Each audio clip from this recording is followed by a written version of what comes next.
Hello दोस्तों, नमस्कार। SM किसी चैनल में मैं आप सब लोगों का दिल से बहुत बहुत स्वागत करता हूं। सो दोस्तों, आज के दिन की अगर हम लोग बात करें तो आप यहां पे देख सकते हो हमारी जो तेजी जो थी, बाजार लगातार जो अच्छा परफॉर्मेंस यहां पे देते ही जा रहा था, उसको थोड़ा बहुत लगाम लगते हुए देखने को यहाँ पे मिल गया। आप देख सकते हो सेंसेक्स शुरुआत तो ठीक थी, बट उसके बाद कैसे यहाँ पे नीचे आ गया। निफ्टी की भी अगर हम लोग यहाँ पे बात कर ले तो आप देख सकते हो, मतलब हरे निशान में ही हम लोग को क्लोजिंग होते हुए देखने को मिल गया। हरे निशान में मतलब कोई बहुत सुपर डुपर हरा निशान देखने को नहीं मिल रहा है। 10 पॉइंट की केवल आसपास की तेजी हम लोग को देखने को यहाँ पे मिल गई। एक टाइम पे बहुत बाजार जबरदस्त परफॉर्मेंस अच्छा दे रहा था, ऐसा लग रहा था कि कमाल का परफॉर्मेंस आज के दिन भी शायद से कंटिन्यू होगा। बट अगेन आप देख सकते हो बियर वाले ने जबरदस्त तरीके से बाजार में प्रेशर क्रिएट करवा दिया एंड बाजार को अल्टीमेटली मतलब जितनी भी तेजी यहाँ पे कमाई हुई थी वो पूरी तरीके से यहाँ पे धो दी। सो डेफिनेटली आप यहाँ पे कह सकते हैं टॉप लेवल से अगर आप कैलकुलेट करोगे तो बाजार को बहुत जबरदस्त लेवल से यहाँ पे नीचे लाने में बियर वाले यहाँ पे सफल रहे हैं। ये चीज़ भी हम लोग को आज के दिन देखने को यहाँ पे मिल चुकी है। अच्छा, काफ़ी लोग यहाँ पे हम लोग को कंफ्यूज भी होते हुए देखने को यहाँ पे मिल जाते हैं। किस चीज़ को लेकर कि अगर कल के दिन की अगर हम लोग बात करें तो अमेरिकन बाजार तो एकदम जोरदार था, 600 पॉइंट के आसपास की तेजी, 1.5% के आसपास की तेजी। नैस्डैक तो 2.25% तेज 400 पॉइंट की तेजी दिखाया था। तो फिर हमारे बाजार में क्यों नहीं तेजी देखने को मिली? तो जैसे कि कल के पहले वीडियो में मैंने आप लोगों को बताया था कि ऐसा हम लोग को काफ़ी रेयरली देखने को मिल जाता है। रेयरली मतलब क्या है दोस्तों, कि अगर मैं टाइम लाइन आपके सामने ड्रॉ कर दूं तो जैसे कि आपको पता है कि संडे के दिन हम लोग को एक खबर देखने को यहाँ पे मिली थी। किस चीज़ को लेकर? यही कि ट्रम्प का जो टैरिफ वाला जो चल रहा है वो थोड़ा सा हम लोग को सॉफ्ट होते हुए देखने को यहाँ पे मिल रहा है। कब? संडे के दिन। अभी संडे के दिन तो पूरे दुनिया के बाजार क्लोज रहते हैं, दुनिया के मतलब मैक्सिमम 95% तो मार्केट क्लोज ही रहते हैं, ठीक है। तो ऑब्वियसली जब ये स्टेटमेंट, ये जी चीज़ें हम लोग को रिपोर्ट्स जब आती हुई देखने को मिली तो अमेरिकन का मार्केट भी क्लोज था। बट मंडे के दिन की अगर हम लोग बात करें, जो दुनिया भर के बाजार यहाँ पे ओपन हुए, ठीक है, तो इसका फायदा हर किसी को देखने को यहाँ पे मिला था। एंड उसके बाद मंडे के दिन मतलब कल के दिन की बात करें, अमेरिका का मार्केट बाद में ओपन हुआ तो वो तेजी वहां पर भी देखने को मिलती, क्योंकि अमेरिका के फ्यूचर्स पहले हम लोग को इंडिकेशन दे चुके थे कि अच्छा परफॉर्मेंस देखने को यहाँ पे मिल रहा है। तो इसलिए जो लोगों को ये सीक्वेंस यहाँ पे पता नहीं था, ठीक है, तो इसलिए वो कंफ्यूज होते हुए देखने को मिल रहा है, अरे वहाँ पे इतना जबरदस्त परफॉर्मेंस बट यहाँ पे क्यों नहीं? क्योंकि वो ऑलरेडी तेजी हम लोग हमारे मार्केट में पहले ही आते हुए देखने को यहाँ पे मिल चुकी थी। यूजुअली क्या होता है कि हाँ, पहले अमेरिकन बाजार में हम लोग को कोई भी चीज़ें देखने को मिल जाती है, फिर वो दुनिया भर के बाजार में चली जाती है, क्योंकि अमेरिका बाजार जब चलता है तभी बड़े बड़े स्टेट्समैन हम लोगों को देखने को यहाँ पे मिल जाते हैं, ठीक है। अभी आने वाली जो जितने भी 4-5 दिन यहाँ पे रहेंगे उसमें यही चीज़ें वापस हम लोग को कंटिन्यू होते हुए देखने को मिल जाएगी। सो जिनको ये कन्फ्यूजन था तो उनका कन्फ्यूजन मैंने यहाँ पे दूर किया है कि ऐसा क्यों हुआ था। अगर आपको अभी भी नहीं समझ में आ रहा है तो कल का यस्टरडे का आप मेरा पहला वीडियो देख लेना, वहाँ पे ये पॉइंट को मैंने पहले आप लोगों को बता के रखा था। तो आज के दिन की अगर बात करते हैं, एक फ्रेश स्टार्ट वापस हम लोग को यहाँ पे करना था। एंड फ्रेश स्टार्ट आप यहाँ पे देख सकते हैं, शुरुआत तो अच्छी हुई थी बट अंत में अगर हम लोग बात करें तो बाजार को दबाव में ही डालने में बियर वाले सफल रहे। बुल की अगर कोई यहाँ पे उपलब्धि रही है आज के दिन की अचीवमेंट की अगर बात करें तो हरे निशान में क्लोजिंग दिखा दी, थोड़ा बहुत इतना ही हम कह सकते हैं। अच्छा, अभी इसके पीछे के रीजंस क्या है दोस्तों? तो मोटा मोटी दो अलग अलग कारण देखने को मिले जो कि एक ही चीज से हम लोग को आते हुए देखने को मिल रहे हैं। सो वही कारण के चलते हम कह सकते हैं कि बाजार में प्रेशर देखने को मिल गया, उसके ऊपर हम लोग आ जाएंगे। बट उससे पहले आज के दिन के पोर्टफोलियो की अगर हम लोग बात करें तो कैसा पोर्टफोलियो देखने को मिला होगा? तो निफ्टी 50 तो आप देख सकते हो 0.04 हरा निशान में ये देखने को मिल गया है, मतलब फ्लैट ही आप बोल सकते हो, कोई ज़्यादा तेजी मंदी कुछ नहीं। नेक्स्ट 50 की बात कर तो 1.5% नीचे आ गया, ठीक है। देन अगर हम लोग 100 की बात कर ले, निफ्टी 200 500 की बात कर ले, सब में थोड़ी बहुत डिसेंट गिरावट देखने को मिली। बट मिड कैप 1% से ज़्यादा गिर गए, स्मॉल कैप 1.5% से ज़्यादा गिर गए, ठीक है। देन उसी के साथ साथ अलग अलग मिड कैप स्मॉल कैप रहते हैं। सो सब में तो हम लोग को 1% मिनिमम तो गिरावट देखने को मिली, मैक्सिमम 1.5% के आसपास गिरावट देखने को मिली। एंड उसी के साथ साथ अगर हम लोग माइक्रो कैप की अगर बात करें, माइक्रो कैप तो एकदम ही 2.5% तक गिरते हुए देखने को यहाँ पे मिल चुका है। तो जिनके portfolio mid cap, small cap and जिनके पास माइक्रो कैप रहेगा तो उनके पोर्टफोलियो की तो आज की हालत तो बहुत ही ज़्यादा खराब हम लोग को देखने को मिल रही होगी। ऊपर से अगर हम लोग सेक्टर वाइज बात कर ले तो हर एक सेक्टर में लाल निशान देखने को मिला, एक्सेप्ट निफ्टी आईटी की बात करें, मतलब जिनके पोर्टफोलियो में अगर ज़्यादा आईटी वाले स्टॉक्स होंगे, हम मोस्ट प्रोबेबली कह सकते हैं कि उनके पोर्टफोलियो में कम डैमेज देखने को मिला होगा, या फिर शायद से हो भी सकता है उनका पोर्टफोलियो हरे रंग में भी देखने को यहाँ पे मिला होगा। बाकी अगर हम लोग यहाँ पे बात कर ले तो सब में हम लोग को ज़्यादा कुटाई होती हुई देखने को मिली थी। प्राइवेट बैंक भी 0.07, मतलब कुछ इतना खास बहुत बड़ी तेजी नहीं। रियल एस्टेट की बात कर ले, हेल्थ केयर की बात कर ले, सब में हम लोग को लाल निशानी देखने को यहाँ पे मिला था। सो डेफिनेटली हम कह सकते हैं कि आज के दिन के पोर्टफोलियो का भी सिनेरियो मोस्ट प्रोबेबली हो सकता है कि मैक्सिमम लोगों के पोर्टफोलियो में लाल निशानी देखने को यहाँ पे मिला होगा। अगर आप चाहो तो अपना पोर्टफोलियो का रंग कमेंट सेक्शन में यहाँ पे बता सकते हो, तो बाकी लोगों को भी थोड़ा बहुत आइडिया आ जाता है। अभी आ जाते हैं जो इंपॉर्टेंट पॉइंट था कि क्यों ऐसा क्यों हो गया भाई कि बाजार में एकदम ऊपर से एकदम से प्रेशर यहाँ पे आ गया, इसके पीछे का रीजन क्या है। तो बहुत ही सिंपल सा गणित है दोस्तों, जैसे कि आपको पता ही है कि डोनाल्ड ट्रंप वापस हम लोगों को टैरिफ से रिलेटेड अगर हम लोग चीज़ों की बात करें, मतलब जो होप हम लोग लेकर चल रहे थे कल के वीडियो में, ये चीज़ें मैं आप लोगों को हमेशा पिक्चर फॉर्म में मैं दिखाते रहता हूँ। क्यों? क्योंकि पिक्चर फॉर्म में जो चीज़ें रहती है वो यूजुअली याद रहती है।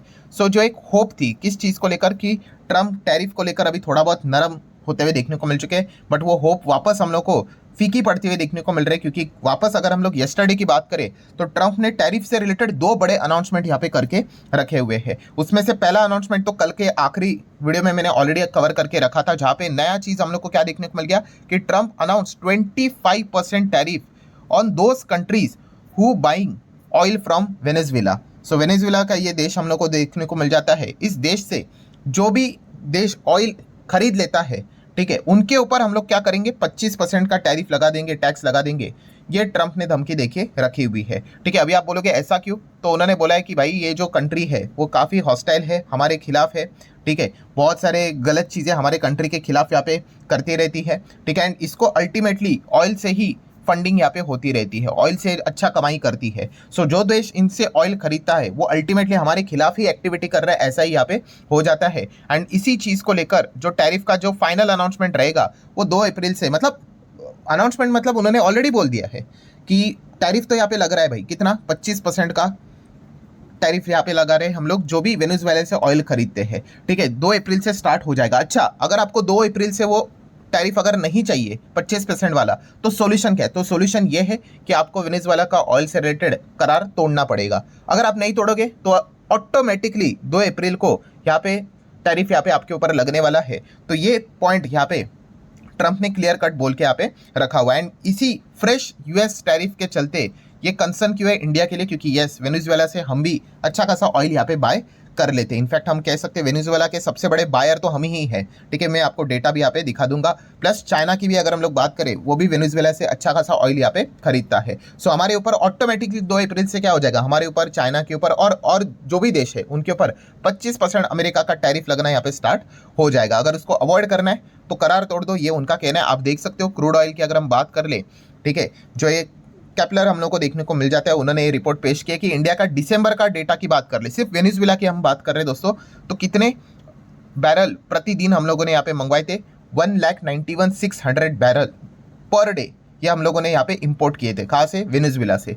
वही जनवरी में डेटा 2.5 लाख बैरल प्रतिदिन तक हम लोग को एक्सटेंड होते हुए देखने को मिला था, जो कि वेनेजुएला का आधा हम कह सकते हैं मार्केट हमारे पास ही है। मतलब आप कह सकते हैं वेनेजुएला ने टोटल कितना ऑयल यहाँ पे एक्सपोर्ट किया था, देखिए 5,57,000 बैरल प्रतिदिन इतना एक्सपोर्ट किया था, और उसमें से 2.5 लाख तो इंडिया ही लेकर जा रहा है। मतलब 50% आप ऑलमोस्ट कह सकते हो कि वेनेजुएला का ऑयल जो है, ठीक है, वो इंडिया ही यहाँ पे खरीद रहा है। तो इससे रिलेटेड सबसे बड़ा झटके की भी अगर हम लोग बात कर ले, ठीक है, इंडिया चाइना का ही हम लोग को नाम देखने को यहाँ पे मिल रहा है। एंड ये जो फ्रेश टैरिफ है, इस चीज़ के चलते इंडिया को दिक्कत क्या होगी? अब भाई आप बोलते होंगे कि चलो वो टैरिफ नहीं लगाना चाहिए तो वेनेजुएला से ऑयल नहीं खरीदेंगे, ठीक है, बट इससे प्रॉब्लम क्या हो जाता है दोस्तों, जैसे कि आपको पता है पोर्टफोलियो को कैसे डाइवर्सिफाई करके रखना होता है। ठीक है, हर एक कंट्री के ऊपर आप लोगों ने मतलब बोलते हैं ना, ज़्यादा मतलब अलग अलग कंट्री से आपने ऑयल खरीदना होता है। ठीक है, आप रशिया से खरीदो, आप वेनेजुएला से खरीद लो, आप मिडल ईस्ट से खरीद लो, अलग अलग देशों से यहाँ पे खरीद लो। तो अगर मान लो किसी देश में अगर कल कुछ उठकर अगर गड़बड़ हो गई तो आप मतलब फंसोगे नहीं। ठीक है, यहाँ पे गड़बड़ हो गई, कोई बात नहीं, हम यहाँ से तो खरीद रहे हैं। ठीक है, तो डाइवर्सिफिकेशन जितना रहता है उतनी अच्छी बात हम लोग को देखने को मिल जाती है। ये भी पोर्टफोलियो बनाते वक्त आपको सिखाया जाता है। बट अगर आप जैसे ही क्या कर लेते हो कि एक एक कंट्री को अगर आप छोड़ना स्टार्ट करोगे और दूसरे कंट्री के ऊपर ही अगर आपका डिपेंडेंसी अगर बढ़ जाता है तो वो काफ़ी थ्रेट हो जाएगा। ठीक है, अगर कल उस कंट्री से रिलेटेड कोई बहुत बड़ा अगर हमारा अनबन अगर हो गया, क्योंकि जियोपॉलिटिक्स की कोई गारंटी नहीं होती है, कोई परमानेंट फ्रेंड नहीं, कोई परमानेंट दोस्त नहीं। ठीक है, हर किसी का अपना अपना इंटरेस्ट होता है, तो बहुत ज़्यादा दिक्कत यहाँ पे दे सकता है। तो अभी देख लेते हैं इस चीज़ को कैसे हम लोग यहाँ पे टैकल करेंगे। बट ये एक रीज़न है। कंक्लूजन की अगर हम लोग बात करें तो क्या कंक्लूजन निकल कर आता है, जब भी क्रूड ऑयल से रिलेटेड कोई नेगेटिव खबर आ जाती है तो डेफिनेटली हमारे बाजार को वो एक इम्पैक्ट थोड़ा बहुत देखने को मिल जाता है। मतलब कहने का मकसद क्या होता है दोस्तों कि इन्फ्लेशन एंड क्रूड ऑयल की हमेशा हम लोग को साथ में चलते हुए देखने को यहाँ पे मिल जाते हैं। ठीक है, वैसी स्थिति कोई खराब नहीं है, यहाँ पे सब कुछ नॉर्मली देखने को मिल रहा है, बट फिर भी एक पॉइंट हम लोग को मार्केट में आते हुए देखने को मिल जाता है। और सेकंड अगर रीजन की अगर हम लोग बात करें दोस्तों, तो अगेन यहाँ पे ट्रंप ने अनाउंसमेंट यहाँ पे कर दिया है भाई कि ऑटो, एल्यूमिनियम, फार्मा के ऊपर टैरिफ जल्द से जल्द में अनाउंस यहाँ पे करने वाला हूँ। मतलब उन्होंने यही बोलने की कोशिश की भाई मैं कुछ भूला नहीं हूँ, ये चीज़ें होने ही वाली है, ठीक है। बट इसमें सबसे बड़ा सरप्राइजिंग फैक्टर कौन सा है कि उन्होंने फार्मा का नाम वापस दोबारा लिया है। देखिए ऑटो, एल्यूमिनियम,